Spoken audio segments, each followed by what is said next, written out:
Latest update on Cyclone Berguitta, which is now at 18.4 degrees south, 59.3 degrees east. Since our last update, it's moved westward around 130 kilometers.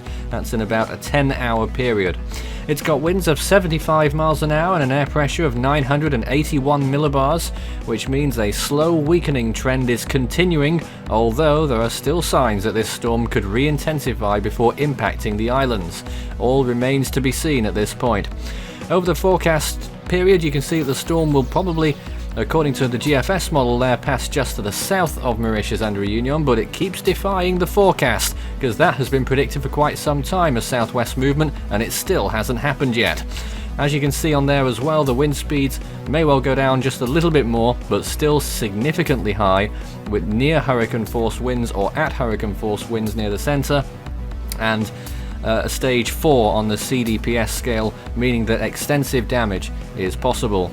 A class 3 warning remains in effect in Mauritius and will probably be the case for quite some time. And you can see its distance from Mauritius there is now around 350 kilometers away from the capital. These are the chances of tropical storm conditions over the next few days, still very high on Mauritius, and they've probably been occurring already, of course, and those chances will go down substantially towards the end of the week, because the storm will hopefully have cleared out long ago by that point. And then by Saturday, Sunday, the storm will be all gone and nothing more will be in its wake, apart from a few rain showers by the looks of things there as we enter next week. So then let's take a look at the sea surface temperatures. They are still fairly warm, only slightly down where the storm has been travelling recently near Rodrigues, but where the storm is right now, the temperatures are still fairly high, 27-28 degrees Celsius. That's more than enough to sustain a significant storm and possible intensification. Wind shear is still marginal at this point. You can see just about the storm there, under 15 knots of wind shear, which is just about marginable for a storm.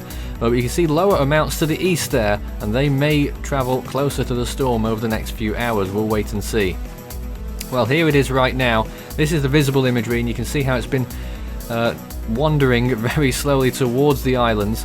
And on the infrared view again, you can see the storm. The eye is not really apparent at all on the satellite imagery, but it's probably still there somewhere maybe, but who knows. But obviously the northern side appears to be the strongest, and the southern wind field has shrunk quite considerably since yesterday when we were commenting on how large it was.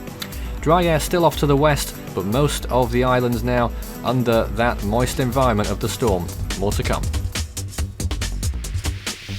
You can follow Force 13's outlets, the website force13.com and its tracker, which is updating and is currently restructuring. You can also find us on YouTube, search Force 13, subscribe if you haven't already.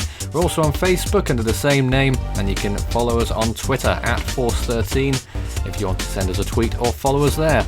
You can also add our Skype account under the same name, Force 13, and my personal account on Discord, Fool13, at extension 9094 for tropical weather chat. You can also find our partners, Matteo a Cyclone Maurice, on Facebook as well. The link's in the description. That's all for now. We may go live very shortly later on, but stay tuned.